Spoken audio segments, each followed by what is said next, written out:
Hello. Did you know that in biblical thinking, name equals authority, but name also equals fame? So, by obscuring the name of the Creator, Satan attempts to interfere with the Creator's authority, and Satan attempts to interfere with the Creator's fame. Let me show you. Jews have replaced the name of the Creator with Adonai, and even Hashem, while Christians have replaced the Creator's name with Lord. And how about Pan, Zoti, Her, Uram, Shoda Prabhu in other languages? Can you see the confusion? Do you see the interference? Therefore, in this video series, we will focus on the original Hebrew name of the Creator, YHWH. Numerous topics and arguments will be investigated and tested against authentic Hebrew manuscript evidence. Thanks to Justin, my son, who prepared these topics and who will also be presenting these topics. My name is Piet van Rensburg. Please visit us at HebrewGospels.com.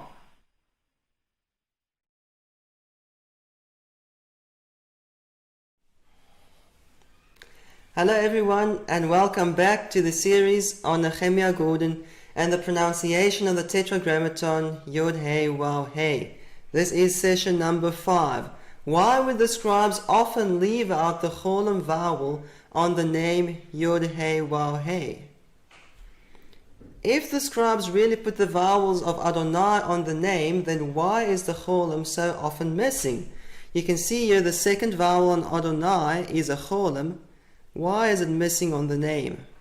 For instance, in the Aleppo Codex, let's read this phrase. Vayichar af YHWH ba'aretz hahi. Then the anger of YHWH was kindled against that land. And you can see YHWH there's the shua, there's the kalmetz, there's an accent, but the cholam is missing. And again at the bottom of the page, the name YHWH and the cholam is missing. So why is it missing? We'll start with Nehemiah Gordon, see what he teaches about the missing cholam, and then we will look at the most important Masoretic manuscripts in the world to see whether it is indeed true what Nehemiah Gordon teaches or not. And what I realized happened is the scribes were part of this tradition of not speaking God's holy name. And to prevent people from speaking the name, they left out one of the vowels. And what happened was, you had these scribes, and they were copying letter by letter, and then they put in the vowels, and they knew they had to leave out one of the vowels to prevent people from speaking it. There was a group of movement of Karaite Jews, specifically at that time, in Eastern Persia, who, unlike all other rabbinical and Karaite Jews, said, this one particular faction said, we must speak the name. So these scribes, when they copied it, said, well, we're not going to enable them. We're going to leave out one of the vowels to prevent them from pronouncing it. But this got the scribes very nervous. And I believe this is why they decided to pull out one of those vowels. We can't have people listening to these extreme Karaites who are insisting on the pronunciation of the name over in Khorasan and then opening up their Bible and being able to speak it. Let's just not let anybody even know how to pronounce it. Let's just leave out one of the vowels. And this is what they end up doing. Okay, so it is quite clear what Nehemiah Gordon teaches about the missing cholam. He teaches that the scribes, who did not want you to know what the name was, put the true vowels on the name, the vowels of Yehovah, and then to prevent people from speaking it, they left out the cholam vowel. That is what Nehemiah Gordon teaches. Now, as we're starting today, I just want to remind you what the scribes really did when they did not want you to pronounce a particular word in the biblical text. We'll start there on the first line with the word Yakaka YHWH Bishachin Mitzrayim, and then the word that is Ketiv Karei. Now what's actually written there in the text is Uva Ophalim. YHWH will smite you with boils of Egypt and with hemorrhoids. Now at some stage the Jews decided that this word Ophalim was too crude to read out loud when reading the Bible. so that they replace it with a euphemism that is still a synonym, so they're not really changing the meaning here, but they replace this word ophalim with techorim, and that is written there in the margin. They read this as uva techorim. And they did this even before the vowel points were added to the Hebrew Bible. So when the scribes came to this word and they were recording the vowel tradition, they put dummy vowels on this word in the main text. Can you see here when you compare the vowels of ophalim with the vowels in the main text, they are not the same. The scribes did not put the true vowels on this word and leave out one of the vowels to make it unpronounceable. No, they placed dummy vowels on this word. So remember the difference between the consonants and the vowels in the Hebrew Bible. The consonants were all written down BCE. They're all part of the original Hebrew Bible. And then before the scribes even recorded the vowel tradition using vowel signs, the name was banned from being pronounced. There are numerous evidences from the early centuries before and after the Common Era that the name was banned from being pronounced. And only after the name was banned from being pronounced and replaced with the title Adonai did the scribes record the traditional vowel tradition of the Hebrew Bible. Now Nehemiah wants us to believe that these scribes put the true vowels on the name and only left out one of the vowels to make it unpronounceable. That is actually wishful thinking, because there is no example in the entire Masoretic text of a word that was banned from being pronounced in the Talmudic era on which the scribes placed the true vowels and left out one of those vowels. It's just a very, very weak hypothesis to begin with. Nevertheless, we still have the question, why is the Holam missing? Okay, so here are some references, some proofs that we discussed in session number 3 that show that the name was banned before they added the vowels to the Hebrew Bible, and these are discussed in detail in session number 3. So why is the Holam missing? Is it missing to hide the true pronunciation from us, so that we won't even know what the true name is? Or is the Holam perhaps missing to prevent a gibberish name for the Creator? Because if the scribes did place the vowels of Adonai on the name, and then we pronounce the name together with the vowels of Adonai, then obviously we're making up a new word that doesn't really exist in Hebrew, a gibberish word. Could that perhaps be the reason? Or is there perhaps something else? Is there anything else that could explain why the Holam on the name is missing that Nehemiah Gordon does not tell us about? Today we want to answer this question from the most important Hebrew Bible manuscripts. So this is the list of the 7 important Hebrew Bible manuscripts. Some people might add or take away one, but there's not much arguing about it. These are the important manuscripts for the Hebrew Old Testament. And as we go through, we will have to divide these up into different groups. You've probably already heard that in some manuscripts the Holam is usually not missing, whereas in most manuscripts the Holam is usually missing. So not all scribes had the same approach with regard to the missing Holam, or with regards to the Holam on the name. There were different scribes with different training, but we can clearly divide these up into groups, and we'll only do so today for the important 7 manuscripts. If you have to work through all the thousands of manuscripts and fragments, you'll probably need more than 4 classes. But I've divided these up into 4 classes. Group A includes the Leningrad Codex, the British Museum 4445, the Cairo Codex, and the Sassoon 1053 manuscript, and it's the largest group of the important Bible manuscripts. Then the Aleppo Codex is part of Group B. We'll also look at similar manuscripts. The Sassoon 507 is also called the Damascus Crown or the Damascus Pentateuch, and it's part of Group C. And the Petersburg Codex with Babylonian pointings is part of Group D. Now, as we look at this today, we'll look at many photos and screen captures of these manuscripts. And if it seems like an information overload, don't worry, because everything will be summed up in a table for you so that you can clearly see what we learn from these different groups of manuscripts with regard to the Holam on the name YHWH.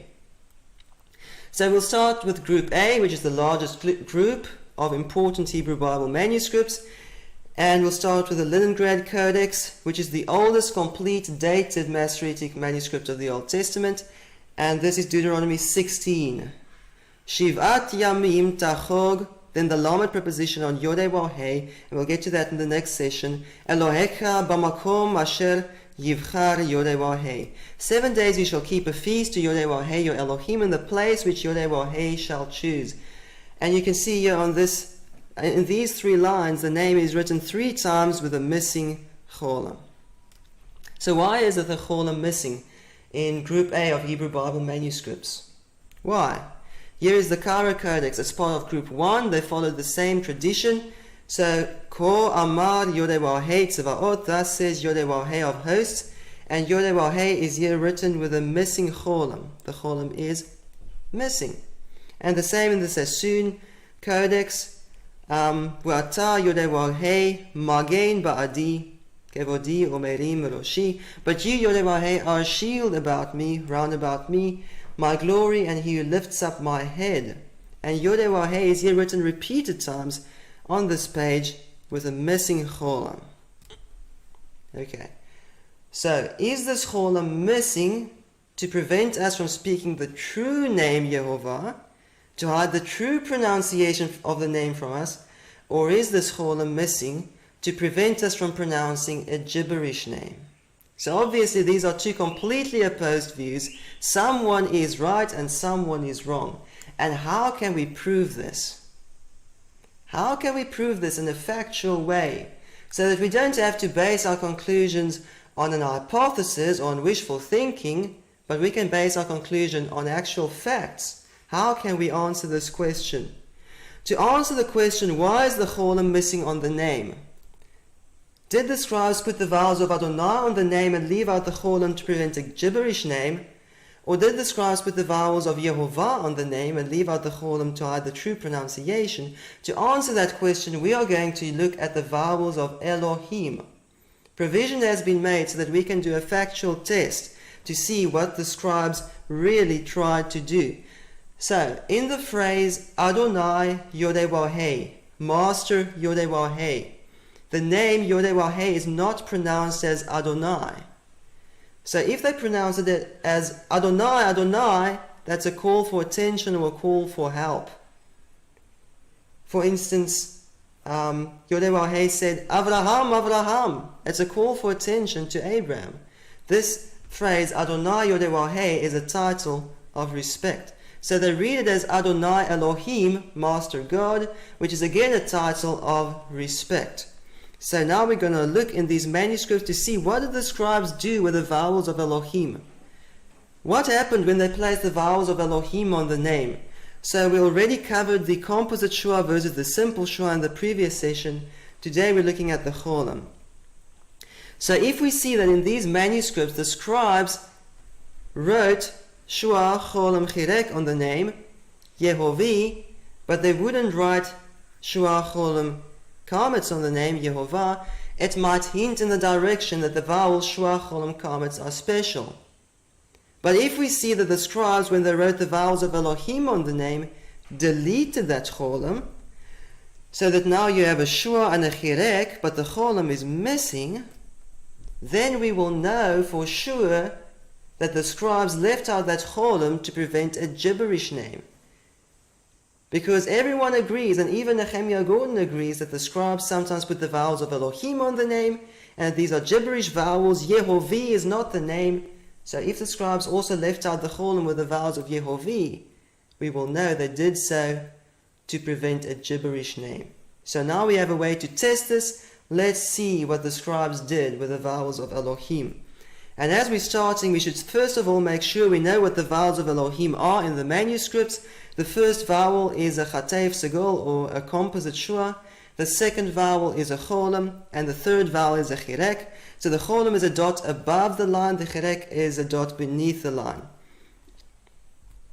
And then that dot, together with a stripe next to it, is an accent. So clearly the second vowel of the word Elohim in Hebrew has a cholam. It's a cholam.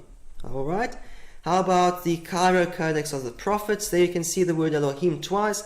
And although this is not a very clear scan, you can see the Holam dot there. Elohim's second vowel is a Holam. And the same in the Sassoon Codex. There is the word Elohim, and the second vowel is a Holam, and next to it is a Levia, an accent. So clearly in Group A of Hebrew Bible manuscripts, Elohim has a Holam. Now what happens when the scribes put the vowels of Elohim on the name? Here we go. Ezekiel 11 verse 7. Lachen, Ko Amar Adonai YHWH.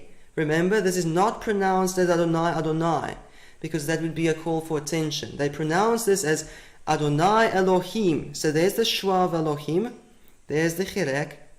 Where is the Holam? The Holam is missing. Now we can answer the question, why is the Holam missing? The Holam is missing because the scribes were very nervous and they didn't want us to know what the name is. And so what they did is they put the true vowels here on the name, the vowels of YHWH, and they left out the Holam to make sure that no one would even know how to pronounce the name. They're hiding the true pronunciation from us. Is that a good theory? No, obviously not. The scribes are writing dummy vowels on the name, the vowels of Elohim, and they left out this Holam to prevent people from accidentally pronouncing a gibberish name. Now I've seen it happen when people read the Bible and they're concentrating so hard on the vowel points that they don't even realize what they're reading, and they get to the name and they pronounce it as Yehovah or YHWH. And the scribes wanted to prevent this so that people won't be speaking gibberish while reading the Bible. Let's look at another example. Ezekiel 11 verse 8. Ne'um Adonai YHWH, declares Adonai YHWH. So again, YHWH is written next to Adonai. It's a title of respect. It's pronounced as Adonai Elohim, and the Holam of Elohim is missing. So why is it missing? It's very clear to me that the scribes left out this Holam vowel to prevent us from speaking a gibberish name, not to hide the true pronunciation YHWH from us. And in other words, if the scribes did this with the vowels of Elohim, of course they would do this with the vowels of Adonai. Let's flash through some examples in the Leningrad Codex so you can see that the name is written with the vowels of Elohim repeated times with a missing Holam. Now those two dots there, the two vertical dots, is called Zakef Katon in the Tiberian pointing system. That is not a vowel, it's not a Holam, it's just an accent that tells you to pause on that word. Okay, so the Holam is missing. And again the Holam is missing. And again the Holam is missing with the vowels of Elohim. In other words, they're not hiding the true pronunciation. They're just preventing us from pronouncing a gibberish word. The Holam is missing.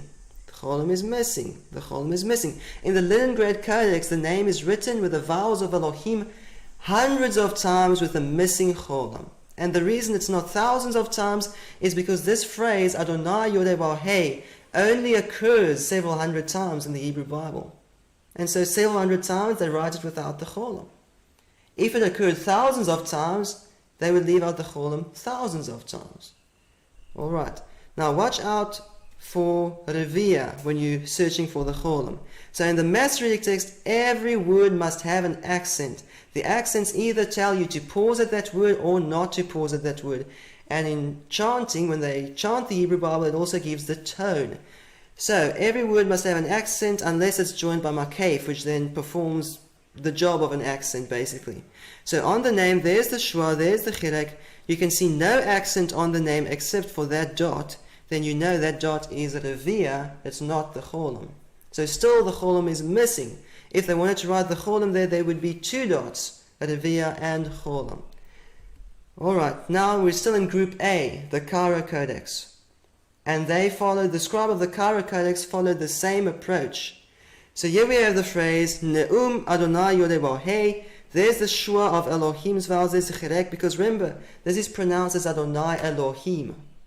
So there's the shua of Elohim, there's the chirek, next to it is the stripe called siluk. The Holam is missing.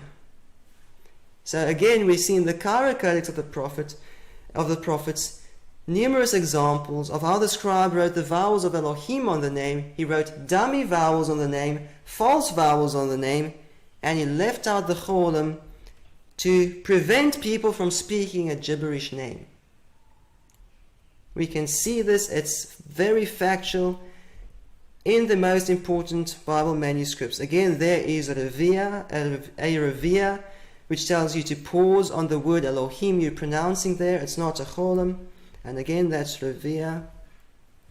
So repeated times, the scribes left out the cholam when writing dummy vowels on the name. Alright, there's another example. Now, the Sassoon Codex, part of Group 1, Group A.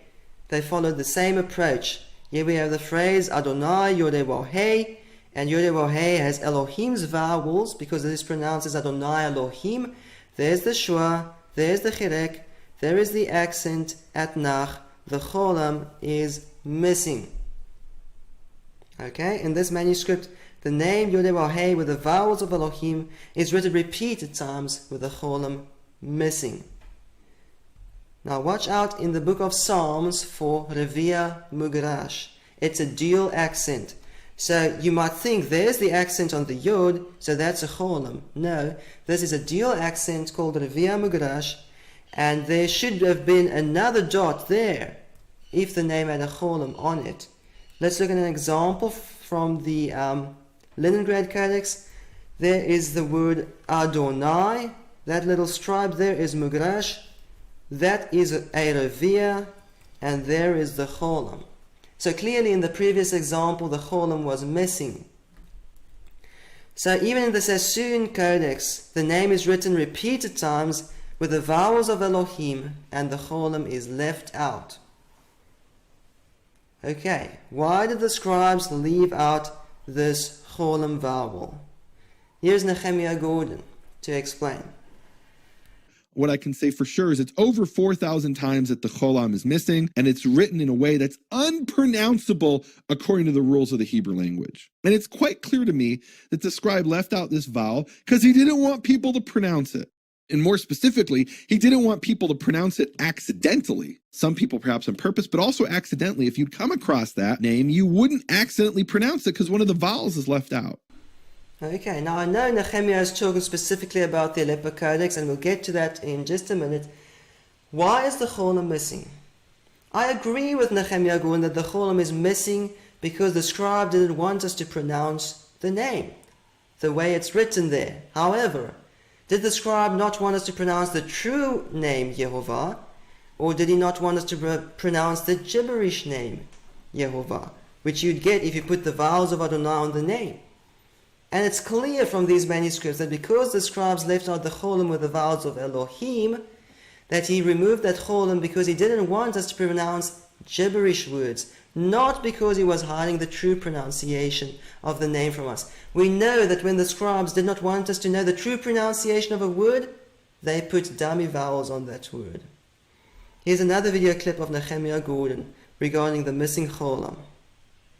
But most of these manuscripts, the name is written usually with one of the vowels missing, and then every once in a while, Elohim inali ado caused his hand to slip and put in the full vowels.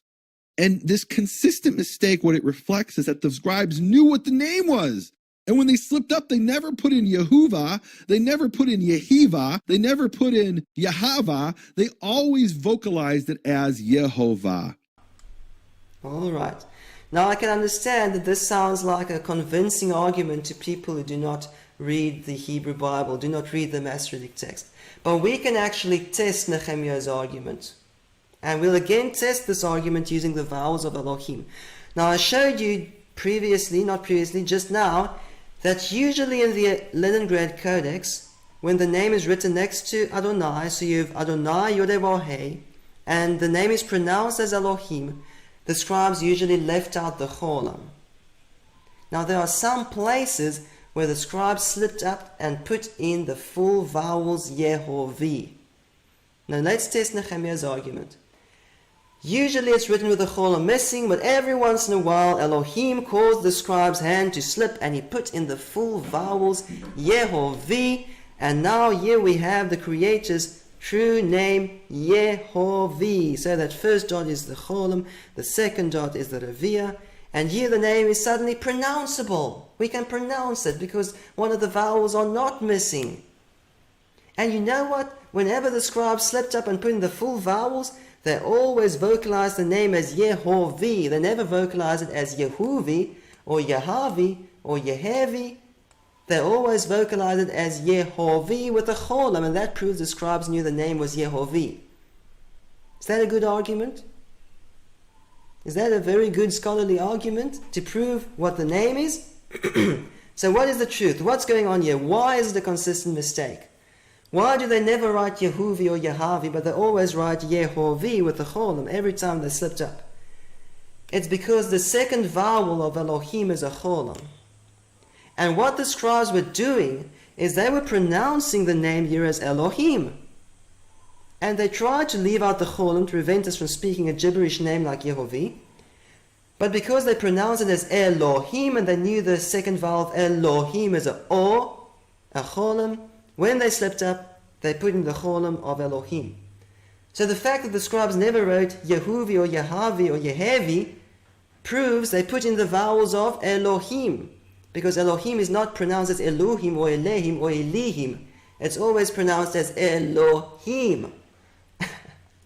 Now the same is true about the vowels of Adonai.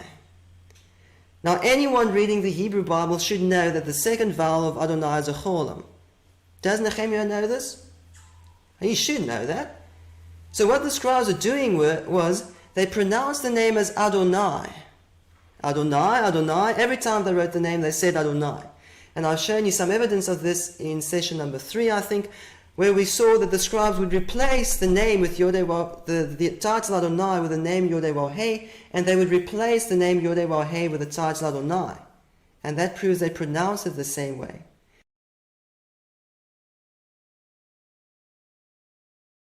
Now bear in mind, I have no doubt that the scribes in the Middle Ages read Yud-Heh-Vav-Heh as Adonai. That was the tradition that even Karaites observed. We have that from Karaite sources. There's no question they did that. The question is that if we read it Adonai, why didn't they put in the vowels of Adonai? And so what happened was that every once in a while, the scribe slipped up and he put in the cholam of Adonai on the name. Because Adonai's second vowel is a cholam. It's never Adonai or Adinai or Adenai or Adanai. It's always Adonai. So what Nehemiah uses as proof that the name is Yehovah is actually excellent evidence that the scribes put the vowels of Adonai on the name and the vowels of Elohim on the name, and that is why it's a consistent mistake, because they put the vowels of Adonai and Elohim on the name. Okay, now let's look at the 4445 manuscript. There is the word Adonai, and that is the cholam, that is Erevia. So usually in this manuscript, Adonai is written with a cholam, but when they put the vowels of Adonai on the name, they usually leave out the cholam. So there's the name YHWH, and the cholam is missing. Now, unfortunately, in this manuscript, some of the pages have been lost. And this title, Adonai YHWH, pronounced as Adonai Elohim, has been lost from the original manuscript. So we can't perform the test in this manuscript, but it's still pretty clear that the scribe of this manuscript followed the same practice as we saw in the previous 3 manuscripts, leaving out the cholam of Adonai and Elohim on the name to prevent people from speaking gibberish words that do not exist in Hebrew. Let's sum up what did we learn from Group A of Hebrew Bible manuscripts. The cholam is removed from the name to prevent us from pronouncing gibberish. The vowels of Elohim and Adonai are treated the same way. Let's sum this up in the table. In these manuscripts, Adonai's second vowel is a cholam, and Elohim's second vowel is a cholam. But when they put these vowels on the name, they leave out the cholam of Adonai and they leave out the cholam of Elohim to prevent people from speaking gibberish. But every once in a while they slipped up, because they were pronouncing this as Adonai and Elohim, they slipped up and put in the cholam of Adonai and the cholam of Elohim, and then the name is written as Yehovah and Yehovah. So what do we learn? We learn that the vowels of Yehovah are the vowels of Adonai just as much as the vowels of Yehovah are the vowels of Elohim. Okay, so this was Group A. There are many more such Bible manuscripts that treat the Cholam the same way. We've only looked at several examples today. Now let's move on to Group B, which includes the Aleppo Codex. Why is the Cholam missing on the name in the Aleppo Codex specifically? The Cholam is missing, the Cholam is missing. Why is it missing? We'll start with Nehemiah Gordon and what he teaches about the missing Cholam specifically in the Aleppo Codex, and then we will look at the Aleppo Codex and see whether Nehemiah's arguments are valid or invalid, and whether he has accurately presented the facts to us or not. And you can see that Yehovah has the vowels Yehovi.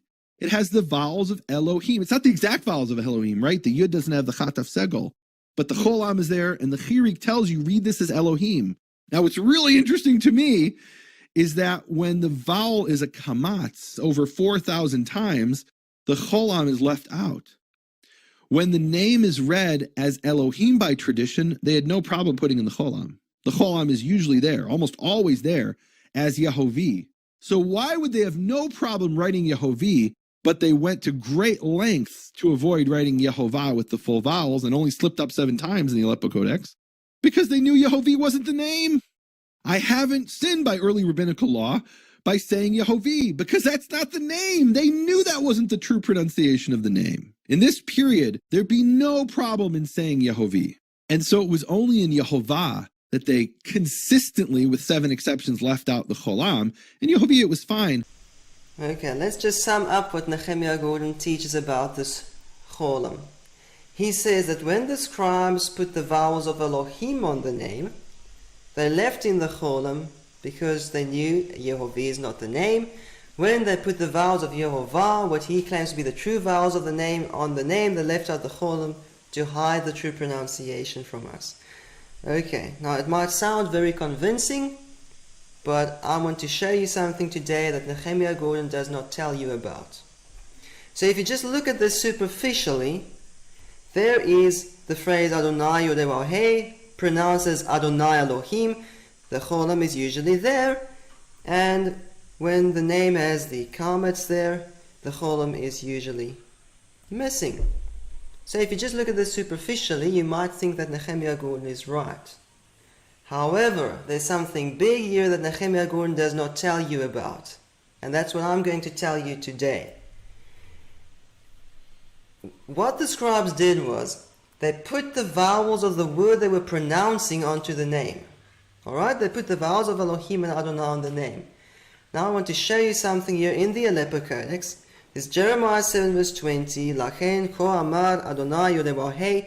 There's the Hebrew word Adonai. The first vowel is there. The last vowel, the comets, is there. The Cholam is missing. Aaron ben Asher, who pointed the Aleppo Codex, wrote Adonai without a Cholam. Why? Are these vowels, Shua, Cholam, Kamet, sacred vowels? No, there are many other places in the Aleppo Codex where the scribe wrote the vowel pattern Shua, Cholam, Kamet. Here's the word Adonai or Adonav, his lords. So Adonai is my lord or my lords, Adonai is his lord or his lords. And there's the Shua, Cholam, Kamet, Shua, Cholam, Kamet, Shua, Cholam, Kamet. Here are some other names on the right hand side. Yehoram, Yehoash, and again Yehoash. This scribe had no problem putting in the vowel Shua, Cholam, Kamet. He did not consider them sacred vowels, but he chose, nevertheless, Aaron ben Asher chose to write Adonai, to point Adonai without a Cholam. That is how he pointed it. And even though we might not know the reason, it makes no difference for today's study. The point is, if Adonai is written with the missing Cholam, and then the scribes put the vowels of Adonai on the name, there will be no Cholam. In the Aleppo Codex, Elohim is written with a Cholam. And then when the scribe put the vowels of Elohim on the name, he kept the Cholam in place. So he was not trying to prevent us from pronouncing gibberish names. He probably thought that if you're reading the Hebrew Bible, you should know it's not Yehovah, it's Elohim, what you're supposed to pronounce. And he also did not even do anything with the Holam when he moved it over. He wrote Adonai without a Holam. Therefore, when he wrote the vowels of Adonai in the name, there's no Holam. Now that's the general rule. There are some exceptions. But let's just see here. Elohim is written with a Holam. So when the vowels of Elohim are written on the name, the Cholam is there. Adonai is written without a Cholam. Therefore, when the vowels of Adonai are placed on the name, there is no Cholam to place on the name. Let's go through some examples here in the Aleppo Codex where you can see the word Adonai written repeated times without a Cholam. This is how the scribe chose to write it. And does Nehemiah not know this? Does Nehemiah not know that in the Aleppo Codex Adonai is written without a Cholam? So in the book of Psalms, remember to watch out for the Via Mugrash, that is a dual accent. There is no Cholam on Adonai there. The Cholam is still missing. So, does Nehemiah not know that in the Aleppo Codex Adonai is written without a Cholam? Or does he not want you to know it? Nehemiah Gordon often tells the story of how he proofread the book of Ezekiel in the Aleppo Codex. So let's look at the Aleppo Codex. The very pages that Nehemiah says he proofread. And he had to check these photographs against a transcript. And he says he had to check every dot and dash, every little detail, the consonants, the vowels, the accent system, and the Masorah. And now I'm going to show you several pages in the Aleppo Codex so you can see repeated times in the book of Ezekiel the word Adonai is written without a Cholam. Repeated times, over and over. Let's go through some examples. Most of the pages, in most of these pages, you'll see it repeated times on one page that the word Adonai is written without a Cholam. I mean, did Nehemiah Gordon never see this? Well, he proofread this manuscript and had to check every vowel. Did he never see that Adonai is written without a Cholam? Here in the Aleppo Codex, over and over and over, repeated times on almost every page here. Does he not know this? Or is he hiding the information from you? Because this missing Cholam Adonai explains to us why there is no Cholam on the name. Now, if you keep searching and keep searching and keep searching and keep searching and keep searching, you will finally find the word Adonai written with a Cholam. It's very rare, but because the scribe pronounced it as Adonai, when he slipped up and put in the full vowels, he put in the O of Adonai. So let's look at an example.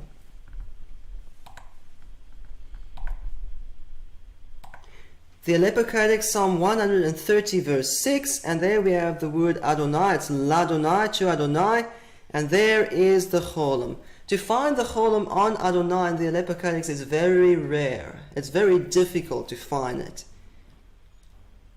Okay, so what would happen if the scribe put the vowels of Adonai on the name? There would usually be no Cholam, but because he pronounced it as Adonai, every once in a while he would slip up and put in the Cholam of Adonai. Okay. So, in the Aleppo Codex, the Cholam is not written on Adonai. And when the scribe put the vowels of Adonai and Elohim on the name, he treated them the same way. In other words, Adonai has no Cholam, so the vowels of Adonai on the name has no Cholam. Elohim has a Cholam, so the vowels on the name when pronounced as Elohim has a Cholam. Okay, let's look at other manuscripts that are similar to the Aleppo Codex in the way they pointed the word Adonai. So they might not be similar in accuracy or in age, but they are similar in how they pointed the word Adonai. So this is Genesis 15 verse 8. Vayomar Adonai Yodeh Bama Eda Ki Irashena. Then he said, Adonai Yodeh by what or how will I know that I will inherit it or take possession of it? Talking about the promised land. And Abraham uses this title of respect, Adonai Yodeh pronounced as Adonai Elohim, and there you can see the word Adonai written without a Cholam. So the Aleppo Codex is not the only manuscript in which Adonai is written without a cholim. There are other manuscripts. Now in this manuscript, when the scribes put the vowels of Elohim on the name, they also left out the cholim. So that is a zakev katon, the cholim is missing. This explains why in some manuscripts it is extremely rare to find the cholim on the name, and in some manuscripts you'll never find it. It's because Adonai is written without a cholim, and when the scribes put dummy vowels on the name, they leave out one of the vowels to prevent a gibberish name. Two reasons why the cholim is missing, none of which suggest that the vowels shua, cholim, kametz are the vowels of the name. Not at all. Here are three more examples from this manuscript where Adonai is written without a cholim, and the name here with the vowels of Elohim are written without a cholim. So that is a revia, and that is a revia, and here you can see a different accent, the atnach, so you can see there's no cholim. Two reasons for the cholim to be missing, both of which prove that these are the vowels of Adonai and Elohim written on the name. Here's another manuscript that is similar to the Aleppo Codex and how it points the word Adonai. Okay, let's start there, and it's Moses speaking. Adonai Yodewahei Ata Hachilota Laharot et Abdecha et Godlecha ve et Yadecha Achazaka. Adonai Yodewahei, you have begun to show your servant your greatness and your mighty hand. And he uses this phrase Adonai Yodewahei, and Adonai is written without a cholam. So what would happen when the scribes put the vowels of Adonai on the name? There's no cholam to move over. They wrote Adonai without a cholam. Here's another example of Adonai without a cholam in this manuscript. And there's the name with Elohim's vowels without a cholam. So here's again two reasons why the cholam will be missing. Final example here, Adonai with no cholam, the vowels of Elohim on the name with no cholam. So let's sum up what we have learned from Group B. In the Aleppo Codex, the vowels on the name are according to the Kari, according to what they read. So when they read the name as Adonai, they put the vowels of Adonai on the name. The only problem is Adonai is written without a cholam, so there's also no cholam on the name. That's the general rule. If you keep searching, you'll find Adonai with a cholam, and you'll also find the cholam on the name, the cholam of Adonai. Okay, in the Aleppo Codex, Elohim has a cholam, and so when the name is pronounced as Elohim, the cholam is moved over onto the name. And then we looked at these other two manuscripts that are similar because they point Adonai without a cholam, but they even delete the cholam of Elohim's vowels. So there are two reasons in those manuscripts why you won't find a cholam on the name. So even in the Aleppo Codex, Nehemiah's favorite manuscript, and of course it's the most accurate Karaite manuscript in the world, so you can understand why, but even in this manuscript there is clear evidence that the scribes put the vowels of Elohim and Adonai on the name. So the vowels Yehovah are the vowels of Adonai just as much as the vowels of Yehovah are the vowels of Elohim. There's no indication here that the vowels Shua, Cholam, Kametz are special. They're the vowels of Adonai. Alright, now let's move on to Group C. Group C includes the Damascus Crown or the Damascus Pentateuch or the Sassoon 507 manuscript. But there are many similar manuscripts in the world. Now, you might have heard Nehemiah reading this very passage from this very manuscript, and he reads, Shema Yisrael, Yehovah Eloheinu, Yehovah Echad, Va'avta et Yehovah Elohecha, and so on. So he pronounces this as Yehovah. Now, of course you can do so if you want to, because there's the Shua, there's the Cholam, and there's the Kametz. So you can pronounce it as Yehovah if you want to. What he doesn't show you in this very manuscript is that when the name is pronounced as Elohim, you also have the full set of vowels. And so here you can see what Moses himself said, Adonai Yehovah. Did Moses pronounce the name as Yehovah? No. These scribes put dummy vowels on the name. And in this manuscript, the scribe did not remove the cholam. When he put the vowels of Adonai on the name, the cholam is there. When he put the vowels of Elohim on the name, the cholam is there. No indication that the name is Yehovah. Everything, all the evidence suggests, I think it actually proves, that these vowels like Yehovah are dummy vowels. Let's look at some more examples. Here you can again see the phrase Adonai YHWH pronounced as Adonai Elohim. There is a Holam and there is a Revi'ah. So again the Holam is there.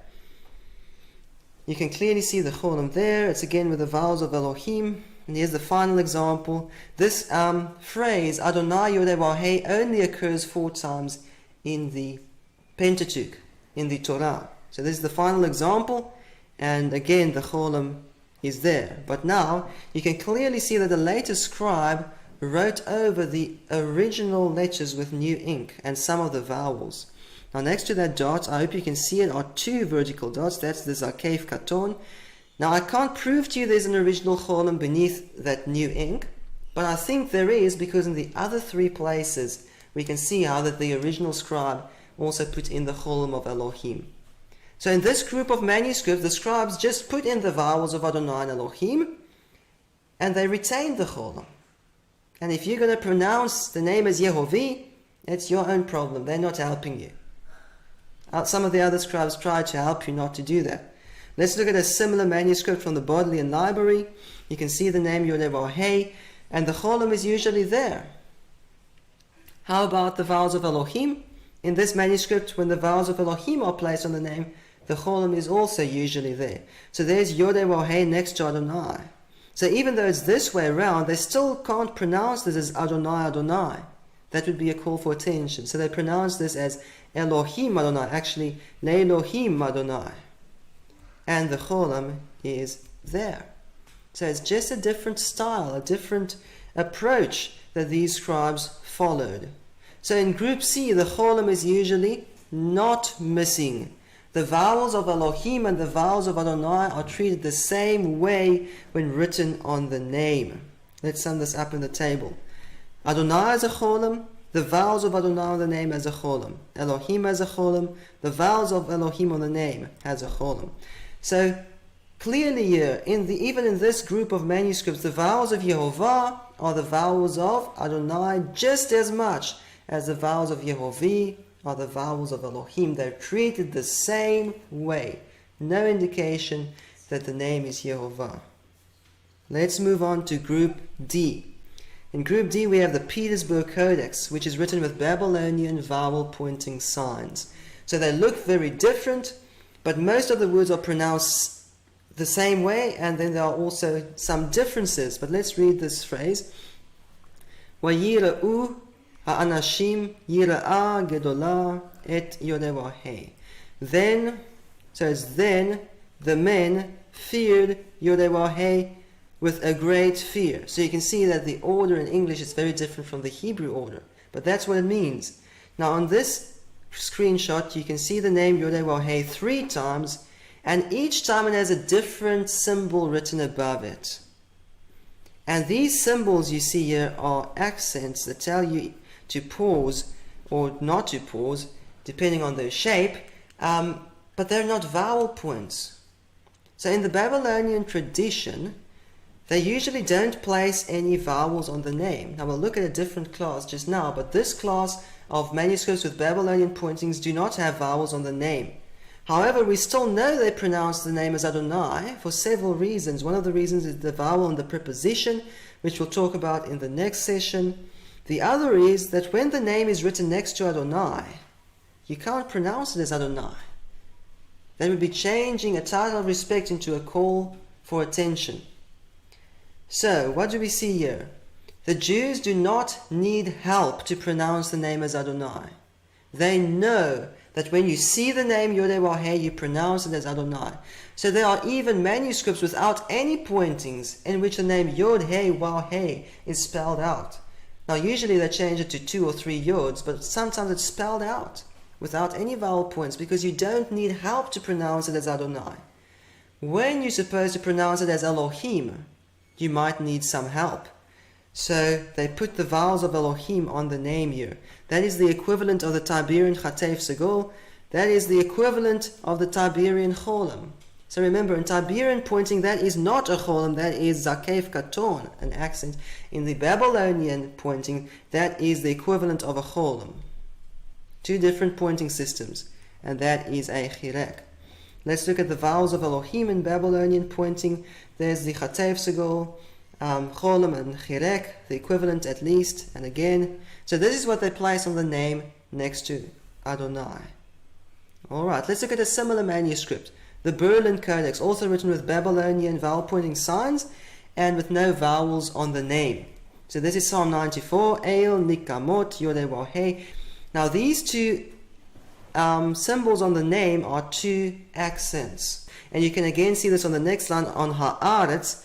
There looks like a little arrow, and that looks like a cross. These are two accent marks. So clearly there's no vowels on the name here. And again, there's a different accent on the name and a different accent on the name. No vowels in this group of manuscripts. Let's sum this up in the table. Group D, manuscripts with Babylonian pointing like the Petersburg Codex and the Berlin Codex, have no vowels on the name when pronounced as Adonai, but they have the vowels of Elohim on the name when thus pronounced, or when it comes next to Adonai. So this is now summed up for you with a Tiberian equivalent, so you can compare these pointings to the other pointings above. When the name is pronounced as Adonai, all the pointings are left out, because you don't need help to pronounce the name as Adonai.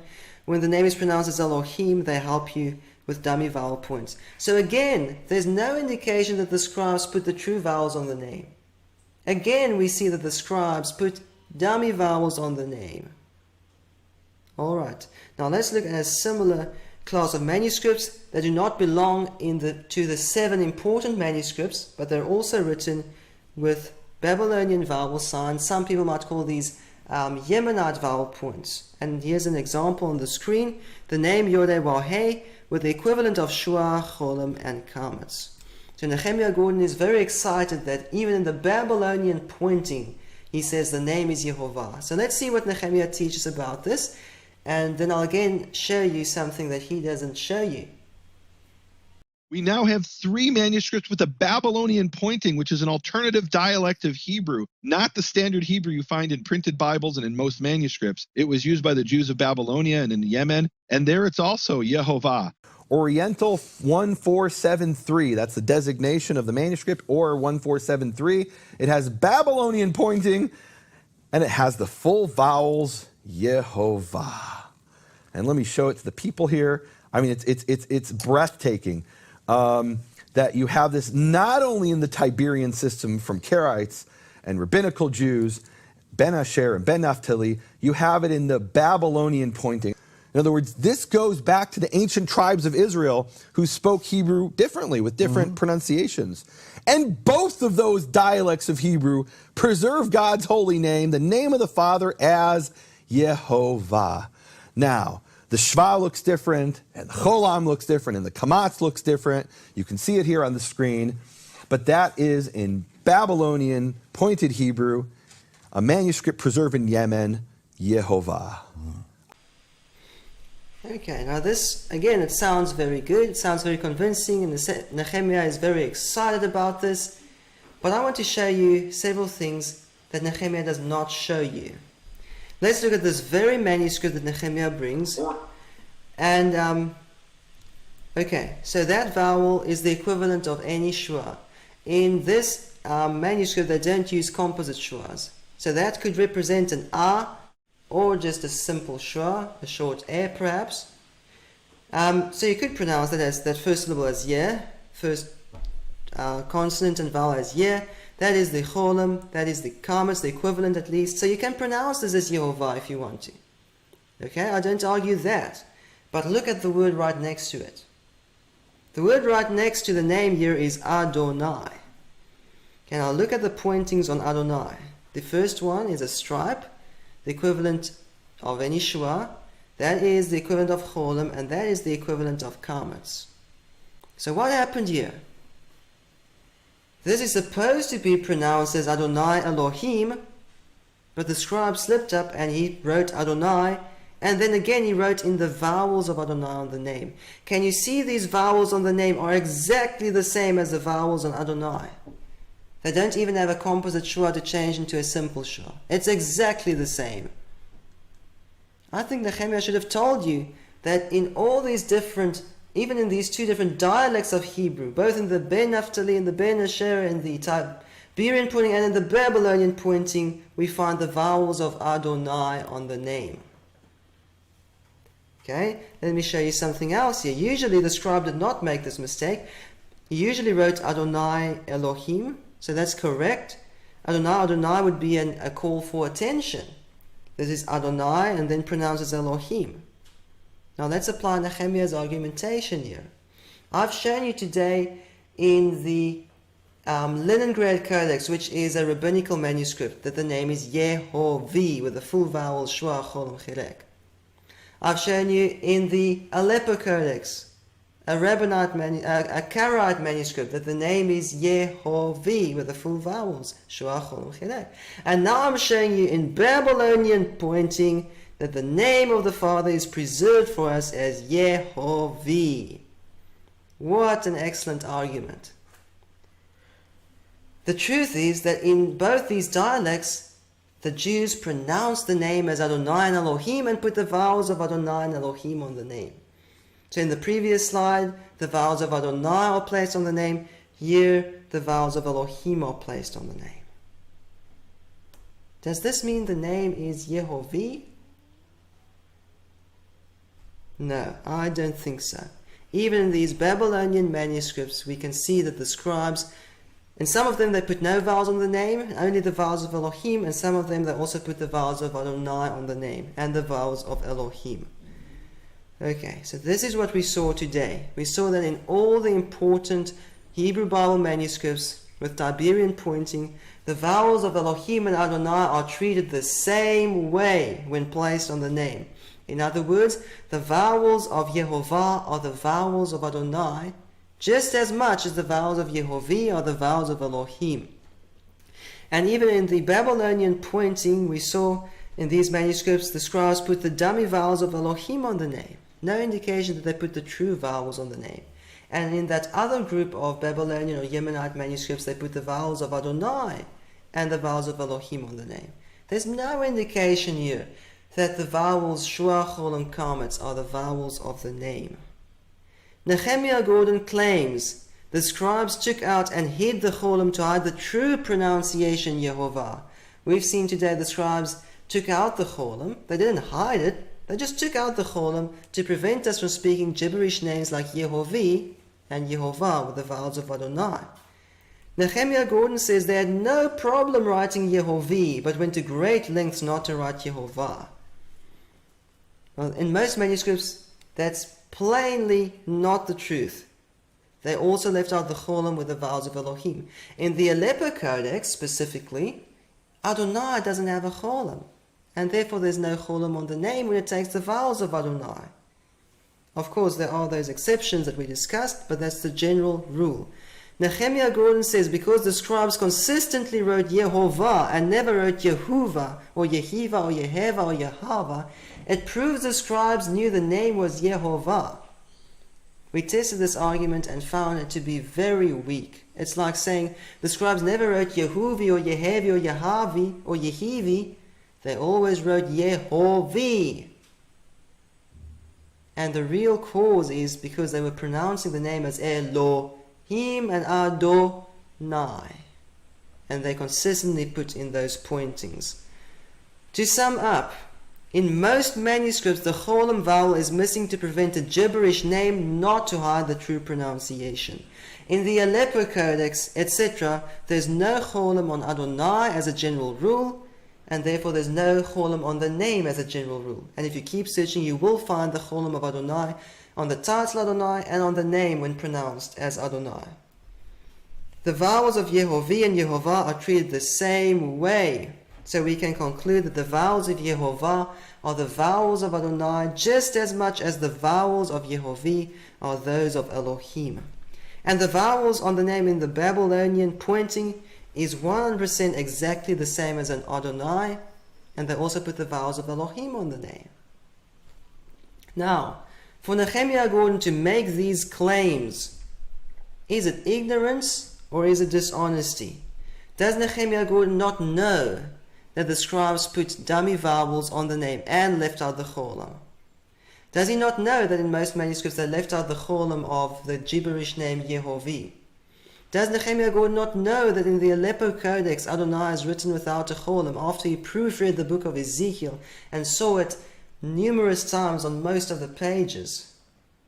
Does Nehemiah Gordon not know that the second vowel on the word Adonai is a cholam?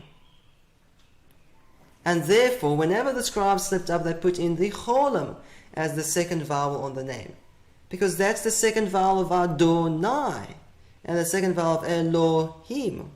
Does Nehemiah not know this? Is he ignorant or is he dishonest?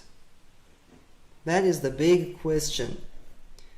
Now you might be wondering about Nehemiah's other arguments, like the B-52 bomber. Nehemiah says the very prepositions prove definitively that the name is Yehovah. So in the next session we'll be looking at this manuscript and at the prepositions to see what they prove definitively. And I want to show you 8 linguistic proofs from the Masoretic text that the vowels on the name are the vowels of Adonai. And it's going to be a 2-part study, and we will see that these Hebrew Bible manuscripts themselves tell us in 8 different ways, in 8 technical ways, they tell us that the vowels on the name are the vowels of Adonai. And then we'll also look at Nehemiah's counter-arguments. Until next time, Shalom and Yeshua Mashiach.